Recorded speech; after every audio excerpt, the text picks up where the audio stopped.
પરંતુ શું તમે જાણો છો કે પિઝા બનાવવાની શરૂઆત ક્યાંથી થઈ? મોટાભાગના લોકોને લાગે છે કે તેનું મૂળ અમેરિકા અથવા ઇંગ્લેન્ડ છે, પરંતુ એવું નથી. દર્શક મિત્રો, ખબર છે .com હું માલવિકા આપનું સ્વાગત કરું છું.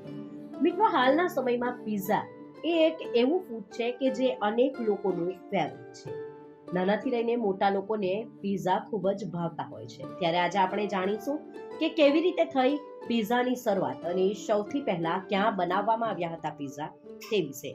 દેશભરમાં ઘણી અલગ અલગ બ્રાન્ડ્સની આઉટલેટ હાલ પિઝા માટે ખુલી ગઈ છે, જે ફાસ્ટ ફૂડ બનાવે છે. આ બ્રાન્ડ્સમાં પિઝા સૌથી પ્રમુખ છે. પિઝા હટથી લઈને ડોમિનોઝ સુધી તમામ મુખ્યતઃ પિઝાના કારણે જ જાણીતા છે. પરંતુ તમને જાણીને નવાઈ લાગશે કે પિઝાનું નામ માત્ર લોકોના ફેવરિટ ફાસ્ટ ફૂડ પૂરતું જ નથી સીમિત, પરંતુ તેનું નામ ગિનીસ બુક ઓફ વર્લ્ડ રેકોર્ડમાં પણ સામેલ થઈ ગયું છે.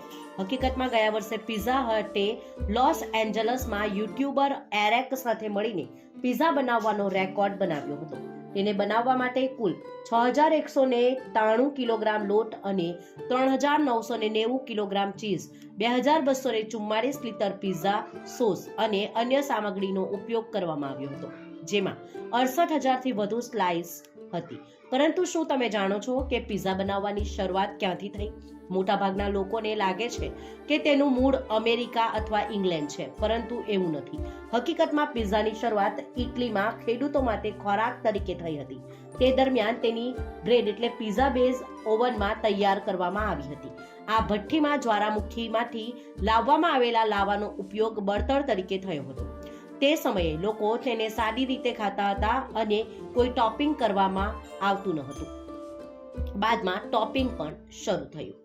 કોના માટે તૈયાર થયા હતા પહેલા રંગીન પિઝા? તેની વાત કરીએ તો રંગબેરંગી પિઝા ટોપિંગ્સથી ભરપૂર ઇટલીની પ્રથમ રાણી માર્ગેરિટા માટે એક રેસ્ટોરન્ટમાં તૈયાર કરવામાં આવ્યા હતા. હકીકતમાં પિઝાને ખાસ બનાવવા માટે રેસ્ટોરન્ટના માલિકે તેના પર આવું ટોપિંગ કર્યું, જેથી તેના પર ઇટાલિયન ધ્વજ જોઈ શકાય, જેમાં ટામેટા, મોઝેરેલા ચીઝ અને તુલસી લગાવવામાં આવ્યું હતું. તે સમયે યુરોપમાં ટામેટા પ્રચલિત નહોતા, તેથી અમેરિકાથી ટામેટાની આયાત કરવામાં આવતી હતી. આ ટોપિંગ સાથેના પિઝાનું નામ માર્ગેરિટા હતું. આ પછી તેની લોકપ્રિયતા માત્ર મહેલમાં જ નહીં, પરંતુ ઘણી જગ્યાએ વધી. ત્યારબાદ વર્ષ 1830માં પોર્ટ એલેમ્બામાં વિશ્વનું પ્રથમ પિઝેરિયા ખુલ્યું, જેમાં પિઝા તૈયાર કરવા માટે ઓવનનો ઉપયોગ કરવામાં આવતો હતો. ધીમે ધીમે પિઝા ઇટલીમાંથી નીકળીને બીજા દેશોમાં પણ પહોંચી ગયા. વર્ષ 1895 સુધીમાં તેને અમેરિકામાં પસંદ થવા લાગ્યું. આવી સ્થિતિમાં ગેન્નારો લોમ્બાર્દીએ 1905માં ન્યુયોર્કમાં અમેરિકાનું પહેલું પિઝેરિયા ખોલ્યું, જે આજે પણ છે.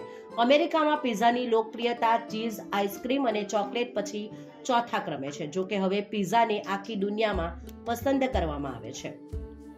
બ્રેડની જેમ અથવા જાડી રોટલીની જેમ પિઝાનો આધાર હોય છે, પરંતુ તેનો અસલી સ્વાદ ટોપિંગમાંથી આવે છે. ટોપિંગ તેને ખાસ બનાવે છે. જેમને પનીર ગમે છે તેમના માટે પિઝામાં ચીઝ ટોપ કરી શકાય છે, જ્યારે પિઝામાં ચીઝ, કેપ્સિકમ, કોર્ન કોટિંગ પણ ખૂબ જ પસંદ આવે છે. શરૂઆતમાં પિઝાના અલગ અલગ વિકલ્પો નહોતા, પરંતુ હવે મેનુ બાર પર અનેક ફ્લેવરના પિઝા સરળતાથી જોવા મળે છે. આમ પિઝાનો જન્મ ઇટલીમાં થયો હતો. ઇટલીથી પિઝાની શરૂઆત થઈ હતી અને ત્યારબાદ તે હાલ સમગ્ર વિશ્વમાં સૌનું ફેવરિટ ફૂડ બની ગયું છે.